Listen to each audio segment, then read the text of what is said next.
지난주엔 총선이 있었습니다. 후보들은 총선 전날까지 곳곳을 다니면서 유세를 펼쳤어요. 그들이 다닌 곳은 어떤 곳이었을까요? 어떤 것을 찾아다녔을까요? 표가 있는 곳을 찾아다녔겠죠. 또 어떤 목적을 가지고 갔을까요? 한 표라도 더 찍어달라고 그들에게 찾아갔습니다. 그렇게 해서 목적을 이룬 후보도 있었고, 그래서 막 환호하는 사람도 있었고, 또 그렇지 못한 후보도 있었습니다. 그래서 이제는 위원장에서 물러나는 사람도 있어요. 그들은 누구를 위해서 그렇게 목이 터져라 외쳤고 뛰어다녔을까요? 국민을 위해서였을까요? 자신이 속한 정당을 위해서였을까요? 자신의 기득권을 위한 것이었을까요? 사울이라는 사람은요, 왕이 되기 전에 굉장히 겸손하고 또 아버지의 말에도 순종했던, 그리고 더 나아가 키도 크고 얼마나 잘생겼는지 이스라엘 사람들 그렇게 잘생긴 사람이 없다라는 겁니다. 옆에 사람 보세요. 내니까 우리 교회 그런 남자 청년들이 참 많아요. 키도 크고 잘생기고. 아버지가 암나귀 몇 마리를 잃었을 때 사울에게 야, 그 암나귀를 찾아와라 라고 시킵니다. 그러자 사울은요, 아버지의 암나귀를 찾기 위해서 에브라임 산간 지역과 또 살리사 지방을 다니면서 찾아보지만은 찾지 못했어요. 사울은 포기하지 않고요, 사알렘 지방까지 가서 찾아봐도 찾지 못합니다. 그래서 이제는 베냐민 지방까지 내려가 보지만 결국에는 찾지 못해요. 자, 지도에 보면요, 에브라임 지역이 있고 베냐민 지역이 있습니다. 사울은 이 베냐민 지역의 베냐민 지파에 속했던 사람입니다. 그러니까 저 에브라임 산지까지도 가고 다 찾아봅니다. 이 산간 산지를 다 찾아봅니다. 그러나 찾을 수 없었습니다. 그러니까 이 에브라임 지방과 이 베냐민 이 지방까지는 상당한 거리가 돼요. 그 험한 곳을 다 다니면서 찾아봤지만 찾아볼 수 없었습니다. 여러분, 이쯤 되면 여러분 같으면 어떻게 하시겠어요? 요즘 애들 같으면 어떻게 할까요? 요즘 애들 같으면 뭐 시켜도 내가 왜 나한테 시키는데? 여러분 같으면 어떻게 하시겠어요? 이 정도로 찾아다녔습니다. 1번 포기하고 돌아간다. 2번 원망과 불평하면서 가출한다. 3번 다시 한번 찾아본다. 여러분은요? 사울은 포기하지 않고 이제는 베냐민 지방에서 숲 지방까지 내려갑니다. 그곳에서 사울은요, 함께 간 종에게 야, 이제 그만 돌아가자 이렇게 말합니다. 이제 그만 돌아가자. 잃어버린 암나귀들보다도 아버지께서 우리를 오히려 더 걱정하실 것 같다. 그 말은 집 나온 지 꽤 오래되었다는 거예요. 하루 사이 일어나는 거리는 아니잖아요. 사무엘상 9장 20절에 보면 사흘 전에 잃어버린 암나귀를 찾았다라는 말씀이 나옵니다. 그러니까 그들이 나온 지 지금 얼마나 됐다라는 거예요? 사흘 이상이 되었다라는 거예요. 사흘 이상. 그러니까 집 나온 지 벌써 사흘 이상이 된 채 지금 뭐 하고 있어요? 암나귀를 찾는데 헤매고 있는 거예요. 그러니 아버지가 걱정할 것이라는 말도 일리가 있잖아요. 아버지가 우리를 걱정할 거야. 그런데 종이 하는 말이 이 마을에는 하나님의 사람이 한 분 계시는데 그분을 찾아뵙는 게 어떻겠습니까? 그분이 우리 갈 길을 알려줄지도 모릅니다 라는 말을 합니다. 자, 여러분이 사울이라면 어떻게 하시겠어요? 그 종의 말을 듣고 1번 그 종의 입을 틀어막고 끌고 나간다. 2번 그래도 포기하고 돌아간다. 3번 예언자를 찾아 나선다. 굉장히 믿음 있는 척들 하고 계십니다. 예언자들을 찾아내신다. 사울은요, 종의 입을 틀어막은 게 아니고 그 종의 말을 듣습니다. 종의 말도 무시하지 않습니다. 지극히 작은 자의 말도 경청할 줄 아는 사람입니다. 그리고 하나님의 사람에게 드릴 예물이 있나? 우리가 가지고 있는 게 다 떨어진다. 벌써 3, 4일을 지내다 보니까 다 떨어져 버렸어요. 야, 예물을 드릴 게 있는지도 물어봅니다. 그리고 종과 함께 하나님의 사람 사무엘이 있는 곳으로 찾아갑니다. 하나님은요 이미 사무엘 이 선지자에게 말씀하셨어요. 내가 너에게 사울을 보낼 거야. 그러니 너는 그에게 기름을 부어서 이스라엘의 왕으로 세워라. 그가 나의 백성을 다스릴 것이다 라고 이미 사무엘에게 하나님은 말씀하셨어요. 하나님은요 이스라엘 백성들의 요구대로 왕을 세워주시겠다고 말씀하십니다. 하나님께서 원하시는 것이 아닌 백성들의 요구였어요. 하나님은 결국 그들에게 왕을 주시지 않으셨어요. 그런데 이 백성들의 요구대로 하나님은 뭐합니까? 왕을 주시겠다는 겁니다. 이 백성들의 요구는 하나님을 버린 죄악된 요구였어요. 이스라엘 왕은 누구예요? 하나님이십니다. 그런데 그들은 하나님이 아닌 다른 왕을 요구하고 있더라는 겁니다. 하나님은 그들의 요구를 들어주셔요. 때로는요 우리가 잘못 구하는 거, 그래? 니들이 그걸 원해? 한번 그래? 그렇게 해봐 하고서 그냥 그렇게 되게 하시는 일들이 일어납니다. 그렇게 사울을 왕으로 세울 것이라는 그 사무엘의 말을 듣고 사울의 반응은 어땠을까요? 하나님이 당신을 통해서 이스라엘 백성들을 다스리게 할 겁니다. 당신이 이스라엘의 왕이 될 겁니다. 자, 이 사울의 반응. 사무엘상 9장 21절에 보면요 사울이 대답합니다. 다 같이 한번 읽어보겠습니다. 시작. 저는 이스라엘 지파 가운데서도 가장 작은 베냐민 지파 사람이 아닙니까? 그리고 저의 가족은 베냐민 지파의 모든 가족 가운데서도 가장 보잘것없는데 어찌 저에게 그런 말씀을 하십니까? 아멘. 뭐라 우리 지파는 12지파 중에서도 가장 작은 막둥이 지파예요. 베냐민 지파 가장 작은 지파이고 또 더군다나 우리 가족은 베냐민 지파 중에서도 가장 보잘것없는데 왜 나에게 왜 저를 왕으로 세우려고 하십니까? 라고 말할 정도로 굉장히 겸손한 사람이었습니다. 굉장히 겸손하죠. 그리고 마침내 백성들 앞에서 사울을 왕으로 세우려고 할 때도 투표를 했는데, 투표가 아니죠, 제비 뽑기를 했는데 결국은 사울이 된 거예요. 12지파를 모아놓고 지파를 뽑는데 베냐민 지파 중에서도 수많은 그 가문들을 했는데 결국에는 그 사울이 딱 이름이 나온 거예요. 오늘도 한번 여기 있는 분 한번 이름 한번 뽑아볼까요? 다 해가지고 누가 나오는지. 그분이 오늘 저녁을 쏘는 거예요. 나오기를 바랄까요? 안 나오기를 바라겠죠. 그런데 사울이 당첨이 된 거예요. 당첨이 된 겁니다. 자, 그렇게 사울을 왕으로 세우려고 할 때 사울은 어디 있었어요? 당당하게 어딘가 막 자신을 드러내는 것이 아니라 짐짝 사이에 숨어 있었어요. 성경이 그렇게 써 있습니다. 짐짝 사이에 숨어 있는 사울. 그 정도로 사울은요 소극적인 사람입니다. 앞에 막 나서려고 했던 사람이 아닙니다. 그런데 그렇게 겸손하고 부모의 말에도 순종하고 또 자신의 처지를 알고 자신의 상황을 알면서 그렇게 소극적이었던 그 사람이 왕이 되자 점점 사람이 바뀌기 시작합니다. 자리가 사람을 만든다고. 근데 어떤 사람으로 만드느냐? 별로 좋은 사람으로 만들지 않아요. 하나님의 말씀, 하나님의 사람의 말도 듣지 않습니다. 자신의 권력을 이용해서 자기 생각대로만 합니다. 왕이 된 것이 마치 자신이 잘나서 된 것처럼 착각합니다. 성령 충만함을 잃어버리니까 악한 귀신이 사로잡는 사람이 되는 거예요. 자, 사무엘상 16장 14절 말씀 보세요. 다 같이 한번 읽어보겠습니다. 시작. 사울에게서는 주님의 영이 떠났고 그 대신에 주님께서 보내신 악한 영이 사울을 괴롭혔다. 아멘. 여러분, 우리나라 대통령이나 정치인들이 그렇지 않습니까? 그 자리에 올라가기 전에는요 굽신거립니다. 그러면서 내가 백성들을 위할 것처럼, 내가 살고 있는 이 지역구를 위할 것처럼. 그런데 한 자리를 차지하고 나면 하나님의 사람의 소리가 들리지 않습니다. 백성들의 소리가 그 백성들의 소리에 귀 기울이지 않습니다. 그리고 오히려 듣지 말아야 될 간신배들의 소리를 청중하고 자기 생각, 자기 고집대로만 합니다. 처음 마음을 잃어버린 거예요. 이게 오늘 우리 시대의 지도자들, 리더들의 모습은 아닐까요?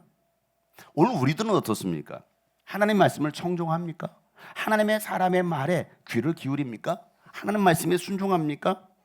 여러분들은 과연 하나님께서 세우신 사람의 말을 잘 듣고 따르십니까?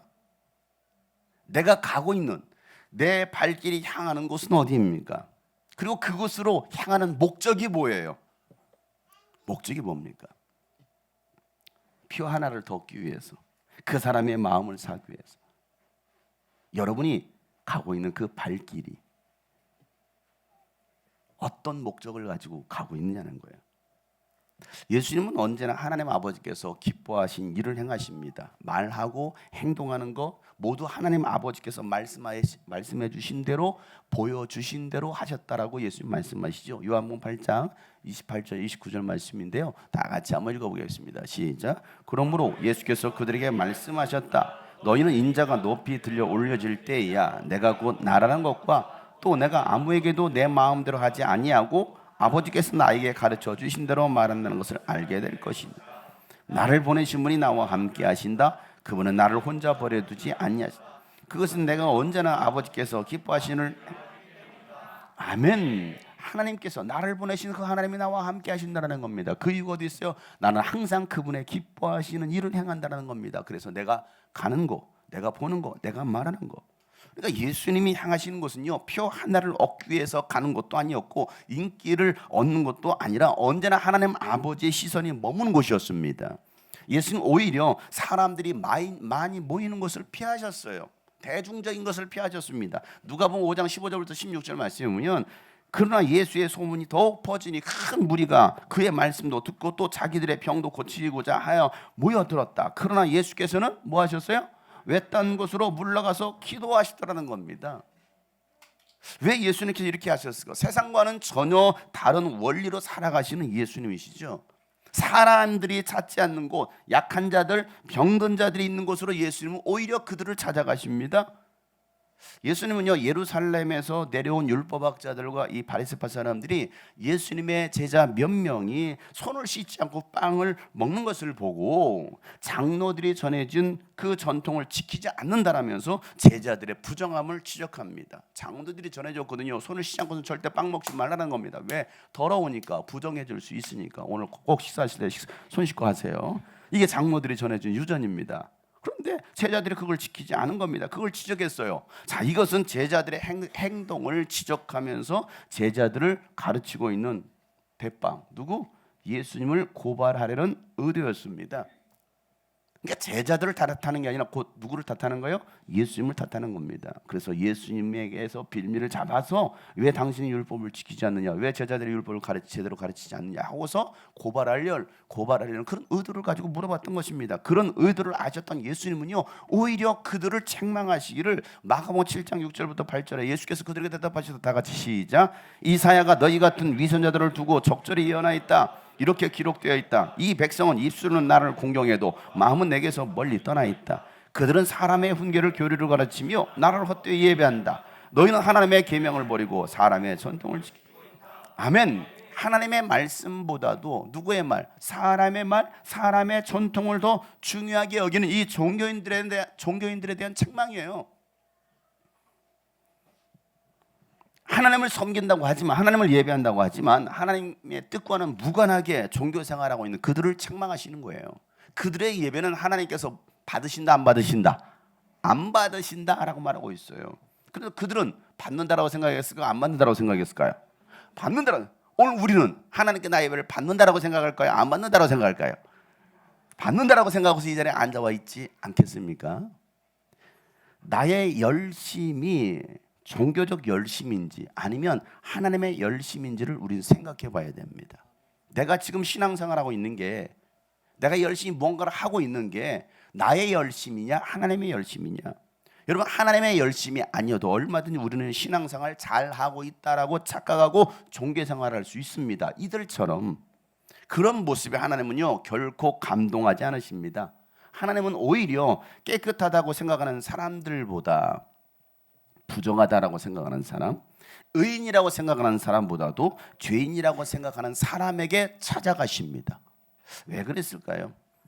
마태복음 9장 13절 말씀에 너희는 가서 내가 바라는 것은 자비요 희생제물이 아니다 하신 말씀이 무슨 뜻인지를 배워라. 다 같이 시작. 나는 의인을 부르러 온 것이 아니라 죄인을 부르러 왔다. 스스로 의인이라고 생각하는 사람들, 그러나 결코 예수님은 그들에게 찾아가지 않아요. 죄인이라고 생각하는, 나는 죄인을 부르러 왔다라고 말씀하시죠. 예수님은 거룩하고 의롭다라고 생각하는 이 율법학자들과 이 바리새파 사람들을 떠나서 하나님을 섬기지 않는 이방인의 땅 두로로 가십니다. 그리고 그곳에서 누굴 만나느냐면 그리스 사람 이방 여인을 만나십니다. 그리고 그 여인은 귀신 들려 있었어요. 딸이. 그래서 그 딸의 문제를 가지고, 아픔을 가지고 예수님께 찾아와서, 예수님, 내 딸이 귀신 들렸습니다, 내 딸에서 귀신을 좀 쫓아내 주십시오 라고 요청을 합니다. 간청을 합니다. 그러자 예수님은요 3번씩 무시합니다. 몇 번씩 무시했다고요?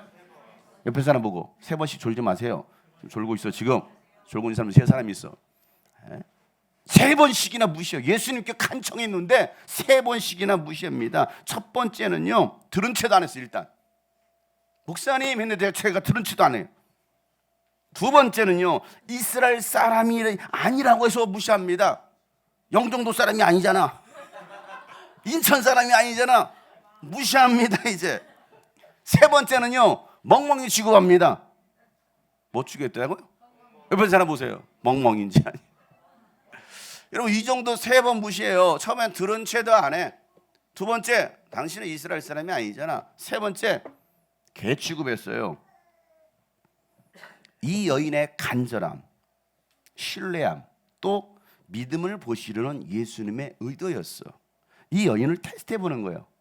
어떤 마음 가지고 이 여인이 나에게 왔는지, 어떤 마음 가지고 오늘 교회에 와 있는지를 예수님은 테스트해 보시는 거예요. 자, 이 그리스 여인은요, 개 취급을 당해도 상에서 떨어지는 부스러기의 은혜를 구합니다. 그 말을 들으신 예수님은 이제서야 그 여인의 믿음을 인정하시고 그 간청을 들어주십니다. 우리의 믿음이 이 여인과 같아야 됩니다. 지금 당장 내 기도가 응답되지 않아도, 때로는 무시를 당해도, 때로는 아무런 변화가 일어나지 않아도 끝까지 신뢰하고 포기하지 않는 것입니다. 여러분, 믿음이 반드시 이깁니다. 그래서 요한일서 5장 4절부터 5절 말씀에 이렇게 말, 하나님에게서 태어난 사람은 다 세상을 이긴다라는 겁니다. 세상을 이기는 승리는 이것이니 곧 우리의 뭐라는 거예요? 믿음이다. 다 같이 시작. 세상을 이기는 사람은 누구입니까? 예수가 하나님의 아들이심을 믿는 사람이 아니고. 아멘. 예수가 하나님의 아들이심을 믿는 그 믿음을 가진 사람은 반드시 세상을 승리합니다. 반드시 이깁니다. 오늘 우리에게 필요한 것은 바로 이 믿음이라는 거예요. 예수께서 갈릴리를 떠나 두로로 가셔서 그리스 이 여인을 만나서 그 문제를 해결해 주신 것은요, 그 전에 있었던 사건을 보셔야 됩니다. 종교인은 구원받지 못해도 예수를 진정으로 믿고 따르는 자는 구원받는다는 것을 말씀하시기 위해서 오히려 그 두로까지 가십니다. 하나님의 시선은요, 종교인들에게 있는 것이 아니라 구원이 필요한 죄인들에게 있다는 겁니다. 오늘도 여러분, 이 죄인의 심령으로 나왔다는 하나님 오늘 여러분을 구원하실 것입니다. 그러나 나는 어때? 나 같은 사람이 뭐 어때? 이 정도면 된 거 아니야? 하나님의 긍휼을 구하지 못합니다. 한 여인을 만나시기 위해서 예수님 그 먼 길을 가셨다가 다시 또 돌아 갈리로 돌아오십니다. 자, 마가복음 7장 31절이죠. 다 같이 읽어보겠습니다. 시작. 예수께서 다시 두로 지역을 떠나 시돈을 거쳐서 데가볼리 지역 가운데를 지나 갈릴리 바다에 오셨다. 아멘. 이렇게 돌고 돌아서 왔어요. 그 한 여인을 만나기 위해서 예수님을 찾아가셨습니다. 갈릴리로 들어오신 이 예수님의 소식을 들은 많은 사람들이요, 이번에는요, 귀 먹고 말 더듬는 사람을 데리고 와서 예수님께서 손을 얹어주시기를 위해서 간청합니다. 그러자 예수님은요, 그를 따로 데리고 가셔서 이상한 행동을 하시네요. 자, 그 말씀을 오늘 기록하고 있어요. 33절이죠. 읽어보겠어요. 시작. 예수께서 그를 무리로부터 따로 데려가서 손가락을 그의 귀에 넣고 침을 뱉어서 그의 혀에 손을 대셨다. 아멘. 말 못하는 사람이에요. 말 듣지 못하는 사람입니다. 그 사람의 이 병을 고쳐달라고 왔는데 예수님께서 평범하게 기도해 주실 수 있잖아요. 내 믿음대로 고침받았다, 나았다 할 수 있잖아요. 그런데 어떻게 해요? 평범하게 기도해 주시지 않고 손가락을 그의 귀에, 들리지도 않는데 그 귀에 집어넣고, 그 다음에 뭐 했어요? 침을 뱉어서 그의 혀에 손을 대시는 거예요. 어떻게 했을까요? 넣으시고 침을 뱉어, 그리고 혀에다 손을 냈잖아요. 하고서 손을 내는 거예요. 예수님의 침은 일반 사람의 침과 다르다? 똑같다? 거기는 치유의 성분이 들어있을까요? 어떤 약 효과가 있을까요? 예수님은 눈먼 자에게도 침 뱉었어요. 혹시 이런 시력이 떨어지면 저한테 오세요. 제가 예수님은 아니지만 대신 침 뱉어 줄게요. 여러분, 예수님의 침은 일반 사람의 침과 달랐을까요? 여러분의 병을 고쳐주신다고 아픈 부위에 예수님께서 침을 뱉으시면, 목사님 제가 입술이 헐었습니다, 이리 와. 아픈 부위에 여러분 침을 뱉으시면 여러분 어떠실 것 같아요?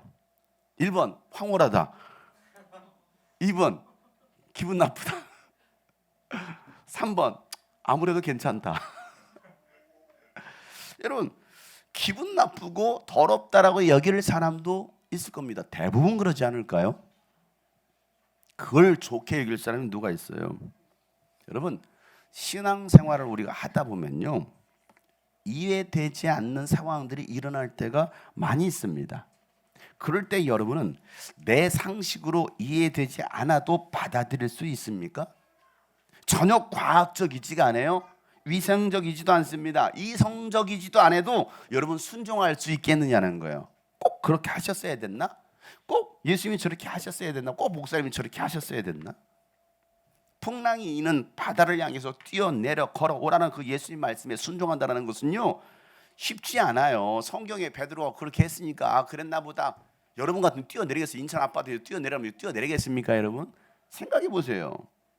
38년 된, 아니 한 번도 일어나 보지 못한 사람에게 자리를 들고 일어나 걸어가라는 그 예수님 말씀에 순종한다는 것은요, 결코 쉽지 않아요.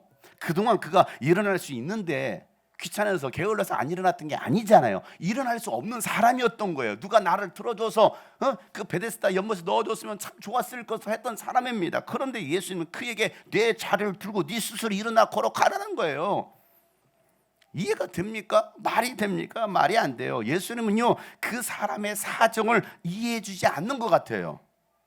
예수님 나를 너무 모르시는 것 같아. 내 사정을 모르시는 것 같아. 내가 지금 어떤 상황인지 아세요? 알죠. 왜 모릅니까? 하나님인데 왜 몰라요? 근데 우리는 자꾸 이해해 주길 바래요. 예수님께서 나의 상황을, 나의 처지를 이해해 주길 바랍니다. 그러나 아니에요. 예수님은 여러분의 상황을 보시는 것이 아니라 여러분의 믿음을 보시는 겁니다. 여러분의 믿음의 행위를 보시는 겁니다. 현실은 불가능합니다. 그러나 믿음은 가능케 합니다. 현실을 보면요, 낙심이 됩니다. 그러나 믿음의 눈으로 보면 무리를 걸을 수 있는 겁니다. 상황은 전혀 달라진 게 없어요. 생각해 보세요. 베드로가 그 바다 위로 뛰어내렸을 때 파도는 여전히, 풍랑은 여전히 출렁거리고 있습니다. 상황은 전혀 달라진 게 없어도 내 생각이 달라지면 바다가 반석이 되는 일이 일어난다는 겁니다. 왜? 주님 말씀하셨으니까. 주님 여기 계시기에 이 깊은 바다가 반석이 되고, 주님 여기 계시기에 반석 위를 내가 걸어가리라. 주님 여기 계시기에, 주님 여기 계시기에 저 멋진 파도가 반석이 되고, 주님 여기 계시기에 반석 위를 내가 걷습니다. 오늘도 주님 우리를 부르십니다. 주님을 나를 부르십니다. 주님 나를 부르시니 두려움 없이 배서 나아가리라. 주님 나를 부르시니, 주님 나를 부르시니. 주님도 오늘 우리에게 말씀하십니다. 내게 오라. 주님 내게 오라시니. 주님 보고 계시기에, 주님 보고 계시기에 의심치 않고 바다를 걸어가리라. 주님 보고 계시기에, 주님 보고 계시기에, 주님 여기 계시기에, 주님 여기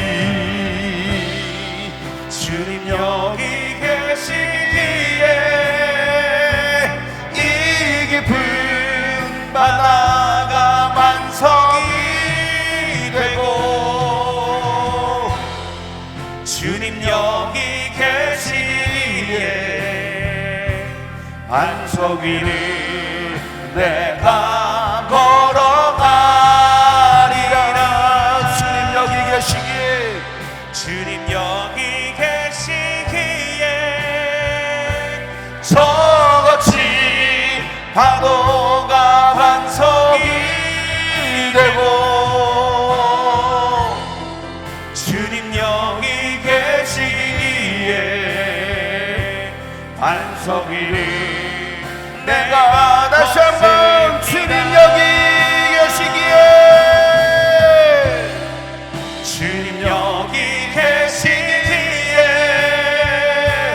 이 깊은 바다가 반석이 되고 주님 말씀하십니다. 주님 여기 계십니다. 주님 여기 계시기에 반석 위를 반석 위를 내가 걸어가리. 상황은 달라진 게 없어요. 그러나 주님 여기 계십니다. 주님 여기 계시기에 저같이 파도가 반석이 되고 주님 여기 계시기에 반석 위를 내가 걷습니다. 반석 위를 내가 걷습니다. 반석 위를 내가 걷습니다. 아멘. 상황은 달라진 게 없습니다. 여전히 풍랑은 몰아치고요, 파도는 넘실댑니다. 그러나 주님 말씀하셨기에 우리가 그 말씀을 순종하고 나아가면, 내가 한 발을 떼면 여러분 그 바다가 반석이 될 줄 믿습니다. 우리 옆에 사람 보시면서 주님의 말씀을 의지합시다. 주님의 말씀을 신뢰합시다. 여러분 상황을 바라보지 마시고 믿음의 눈을 열어 하나님께서 일을 행하실, 사막에 강을 내시고 광야에 길을 내시는 그 하나님을 신뢰하는 여러분 되시길 바랍니다. 종교인들과 예수님의 차이는요, 예수님께는 죄인들과 병든 자들을 바라보시며 불쌍히 여기시는 마음이 있었어요. 긍휼히 여기시는 마음, 컴패션. 그 마음으로 예수님은 탄식하시는 거예요. 한 사람 한 영혼을 바라보실 때 그 마음을 가지고 탄식하시는 것이죠. 종교인에게는 이 마음이 없는 거예요. 오늘 본문의 7장 34절에 그리고 하늘을 우러러보시고 탄식하시고 라고 말하고 있어요. 뭐 하고 있다고요? 하늘을 우러러보시면서 탄식하시는 거예요. 탄식하셔요.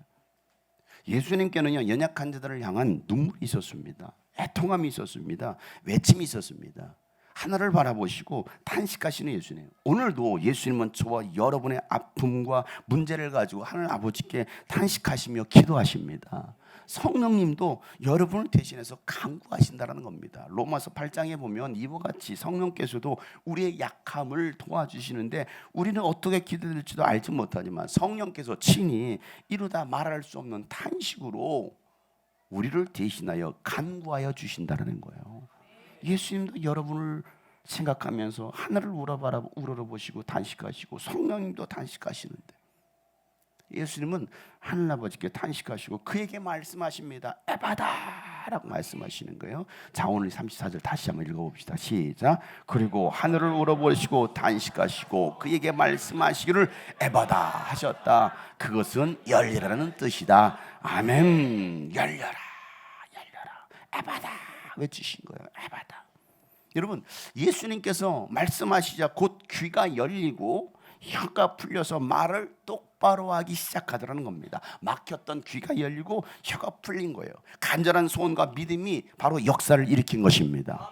사랑하는 성도 여러분, 여러분 인생에 막힌 것이 있다고 한다면 믿음을 가지고 예수님께 나오시길 바랍니다. 때로는요, 예수님의 행동과 요구가 이해되지 않아도 포기하지 말고 끝까지 순종하시면 기적이 일어납니다. 예수님께서 이 땅에 오신 이유가 무엇입니까? 마귀에게 사로잡혀 고통당하는 여러분에게 참 자유와 생명을 주시기 위해서 오셨습니다. 생명을 주시되 풍성해 주시려고 오셨습니다. 가난한 자에게 부유케 하시고 또 병든 자를 고쳐주시고 상한 자를 치유하시고 눌린 자를 자유케 하시려고 예수님께서 이 땅에 오셨습니다. 그래서 누가복음 4장 18절 19절 말씀에 주님의 영이 내게 내리셨으니, 다 같이 시작. 주님께서 내게 기름을 부으셔서 가난한 사람에게 기쁜 소식을 전하게 하라.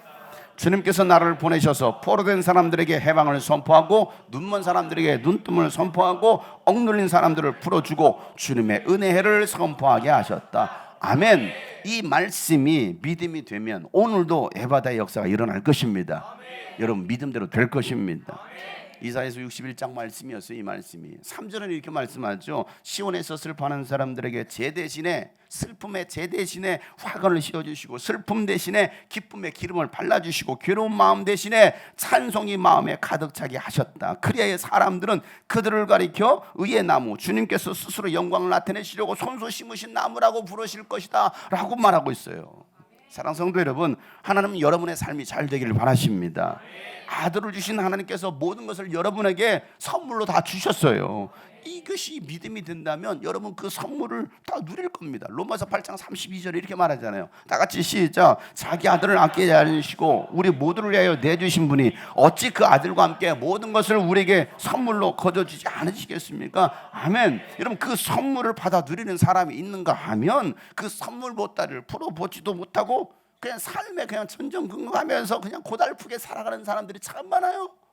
그 선물 보따리를 풀면 되는데 그걸 풀어보지도 않아. 풀어보지도 않아.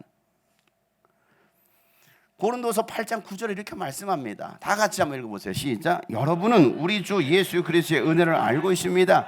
그리스도께서는 부유하나 여러분을 위해서 가난하게 되셨습니다. 그것은 그의 가난으로 여러분을 부유하게 하시려는 것입니다. 아멘. 여러분, 예수님이 여러분 인생의 답이십니다. 모든 문제 해결은 예수님 안에 있습니다. 이 사실을 믿고 인정하는 사람은요, 그 복을 누리게 될 것입니다. 그리고 그 받은 복을 영혼 구원을 위해서 나누며 살아갈 거예요. 그들이 바로 복 있는 사람이에요. 그들이 진짜 복을 받은 사람들입니다. 예수님의 발걸음은 언제나 잃어버린 양들에게, 잃어본 자들에게 향하셨습니다. 이에 타산을 따지면서 표 하나라도 더 얻으려고 자기 유익을 따라간 게 아니에요. 세상 사람들은 세상의 권력을 차지하려고 하는 사람들은 그 이해타산 다 따지지 않습니까? 나에게 유익이 무엇인가? 나에게 돌아오는 것이 뭐가 더 있나 하면서 그렇게 따라다녔지만 예수님은요, 오직 잃어버린 한 영혼을 위해서 가셨습니다. 사람들이 다 떨어져도 인기가 없어도 그 잃어버린 한 영혼을 찾아가시던 예수님, 그리고 자신을 드러내지 않아요. 기적을 일으키셨음에도 불구하고 아무에게도 알리지 말라라고 말씀하십니다. 아무에게도 알리지 마라. 이순신인가요? 아무에게도 알리지 마. 왜 그러셨을까요?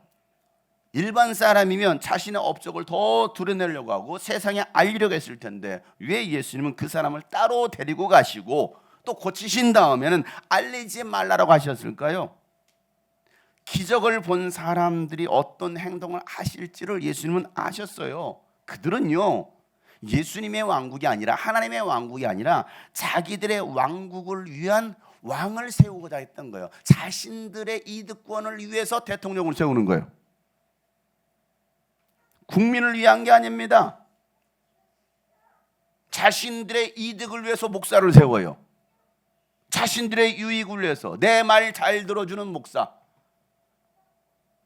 내 소원을 이루어주는 대통령, 국회의원.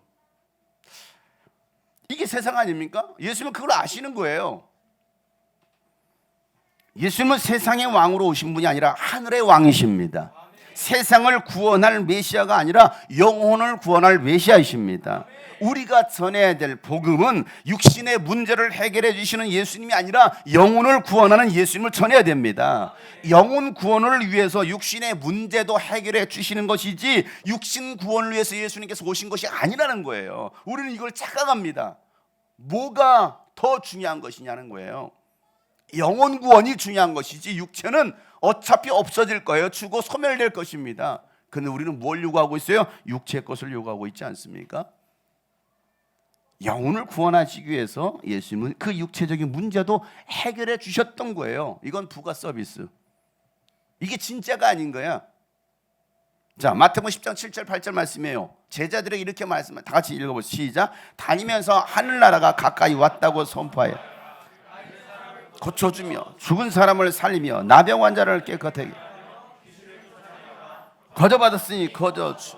야, 너희들은 가면서 뭐하라는, 하늘나라가 가까이 왔다라고 외치라는 거예요. 우리가 먼저 외쳐야 될 게 뭐라는 거예요? 하늘나라가 가까이 왔다라는 것입니다. 오늘 우리가 외쳐야 될 복음은 천국이 가까이 왔다라는 겁니다. 예수님의 재림이 가까이 왔다라는 것입니다. 그리고 나가서 그 복음을 확실히 하기 위해서 병든 자들을 고쳐주고 죽은 자들을 살리고 귀신을 내쫓아 주라는 겁니다. 이 에바다 사역을 하라는 거예요. 열려라, 에바다, 맡긴 것을 열어주라는 겁니다. 그래서 뭐 하라는 거예요? 영혼을 구원하라는 거예요. 전도하라는 거예요. 근데 오늘날 육신의 문제만을 해결받기 위해서 교회 다니는 사람들이 얼마나 많아요? 내 자식 잘 되라고, 내 문제 해결해 달라고, 나 부자 되게 해달라고, 자기가 바라는 것을 들어주지 않으면 아유, 하나님보다 나를 사랑하신다며, 하나님 믿으면 다 잘 된다며, 그러니까 떠나는 거예요. 오히려 나에게 핍박이고 고난이 있고 나에게 유익이 없어도 그 길을 갈 수 있어야 되는데, 그 십자가의 길보다는요, 자기가 바라는 소원 청취를 위해서 교회 다니는 사람들 얼마나 많습니까? 아무에게도 알리지 마라 라고 예수님께서 말씀하셨지만 예수의 소문을 사람들은 막 덮어뜨립니다. 그리고 사람들은요, 그 예수의 소문을 듣고서 막 놀라기 시작합니다. 오늘 마지막 절이죠. 36절, 37절 다 같이 한번 읽어보겠어요. 시작. 예수께서 이 일을 아무에게도 말하지 말 그들의 명하셨으나 말리면 말릴수록 그들은 더욱더 널리 퍼뜨려 사람들이 몹시 놀라서 말해요. 그가 하시는 일은 모두 훌륭하다. 듣지 못하는 사람도 듣게 하시고 말 못하는 사람도 말하게 하신다. 아멘. 그들이 왜 놀랐습니까? 이사야 예언전 700년 전, 예수님 오시기 전 700년 전 그 이사야 예언자를 통해 사실은 그 말씀 예언이 이 예수를 통해서 성취되는 것을 보고 놀란 거예요. 그럼 우리가 지금까지 그 이사야 예언자가 말했던 예언자가 바로 이분, 메시아가 바로 이분인가? 지금까지 이런 예언자를 우리가 본 적이 없는데 놀란 겁니다. 그래서 사람들은 말리면 말릴수록 사람들은 예수의 소문을 널리 퍼뜨리더라는 거예요. 말리면 말릴수록. 여러분, 지금은요, 아무에게도 말하지 않는 시대가 아닌 널리 퍼뜨려야 되는 시대입니다. 성경대로 아무에게도 말하지 말라 했으니까 이제는 말하지 말아야지. 그럼 그 시대에 지금 갇혀 있는 거예요. 예, 그 시대에 갇혀 있어요. 지금은요, 알려야 될 때입니다. 지금은 선포할 때입니다. 지금은 에바다 외칠 때입니다. 오늘 우리 시대를 분별할 수 있어야 돼요. 사랑하는 성도 여러분, 여러분의 발길은 어디를 향하고 계십니까? 여러분의 시선은 누구를 향하고 있습니까? 에바다를 경험하고 에바다 사역을 이룰 수 있는 교회가 되기를 소망합니다. 간절한 소원과 믿음을 가지면 열어주십니다. 전도의 문이 열릴 것입니다. 물질의 문도 열릴 것입니다. 기도의 문이 열릴 것입니다. 맡긴 모든 문제가 열리는 기적이 여러분의 삶에 일어나게 예수 이름으로 축복합니다.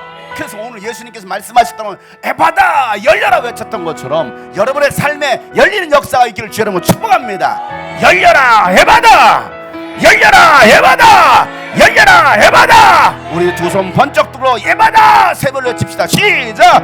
에바다, 에바다, 에바다. 믿음대로 열릴지어다. 우리 교회가 여러분의 삶이 여러분의 가정이 그렇게 되기를 주 여러분으로 축복합니다.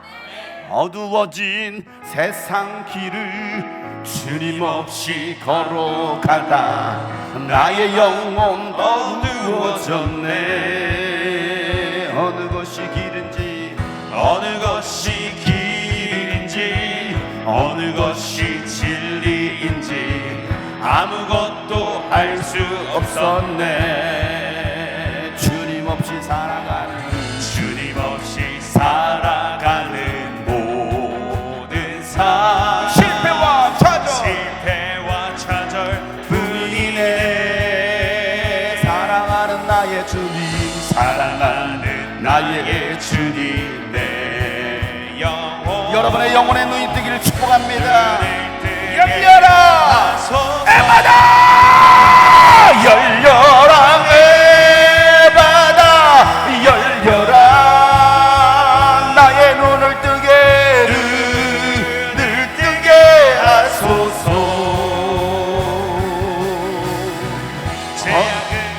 어두워진 나의 영혼을 나의 눈을 뜨게 하소서 아무것도 알 수 없고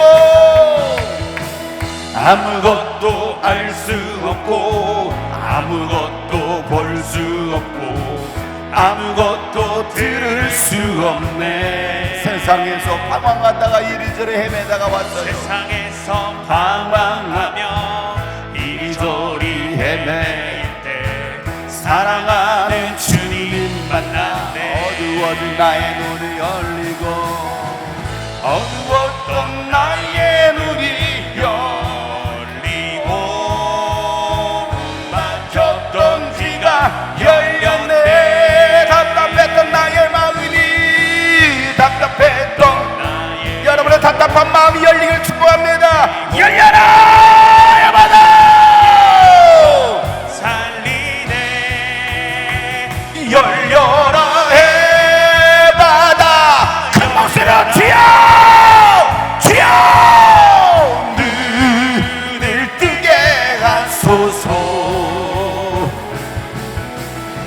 죄악으로 어두워진 나의 영혼을 나의 눈을 다 큰 목소리로 기도하는 마음으로 열려라 열려라 예바다 열려라 큰 목소리로 주여 눈을 뜨게 하소서 나의 답답했던 마음도 나의 상한 신경도 숨은 영혼이 살게 하여 주시옵소서 막힌 귀가 열리고 막힌 눈이 열리고 하나님 막힌 입이 열리기 원합니다. 다시 한번 열려라 열려라 해바다 열려라 주여 눈을 뜨게 하소서 하나님 에바다 사역을 감당하는 우리가 되기 원합니다. 내 인생에도 에바다의 역사가 일어나고 우리 교회도 에바다의 역사가 일어나기 원합니다. 그러게 간절하게 시렵해 오늘 말씀을 기억하며 부르짖어 기도합시다. 하나님 아버지요 우리 모두에게 에바다의 역사가 열리는 역사가 불리는 역사가 일어나게 하여 주시옵소서. 하나님 눈을 열어보게 하시고 입을 열어 말하게 하시고 귀가 열려 듣게 하시고 하나님의 살아계신 역사를 드러내는 우리 모두가 되게 하여 주시옵소서. 노래 열려라 해마다 열려라 주여 눈을 뜨게 하소서. 열릴지어다 죄악으로 어두워진 나의 영혼을 나의 눈을 우리 모두 주님께 두 손 앞에 들고 열려라 열려라 예바다 열려라 큰 목소리로 주여 눈을 뜨게 하소서. 죄악으로 어두워진 나의 영혼을 나의 눈을 뜨게 하소서 나의 눈을 뜨게 하소서. 저래 나의 눈을 뜨게 하소서 나의 눈을 뜨게 하소서. 저래 나의 눈을 뜨게 하소서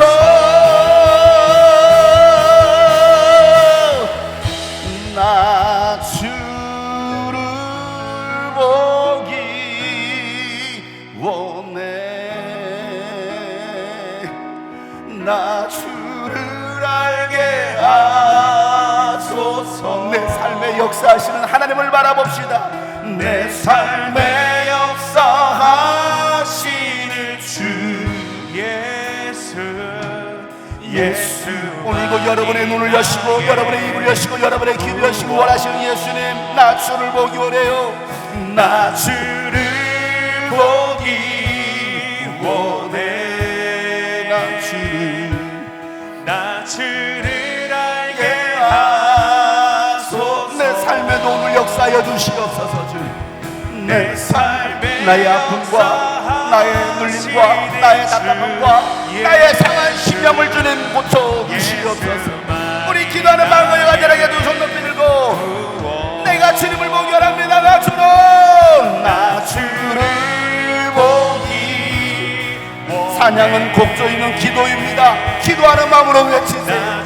주님 앞에 찬양하세요. 내 삶의 역사하시는 하나님, 내 삶의 역사하시는 주 예수 예수만이 우리 마지막으로 다 주님을 보기 원합니다. 간절하게 나 주를 보기 원해. 나 주를 알게 하소서. 내 삶의 역사하시는 주 예수 예수만이 나의 구원. 예수만이 나의 구원. 예수만이 나의 구원.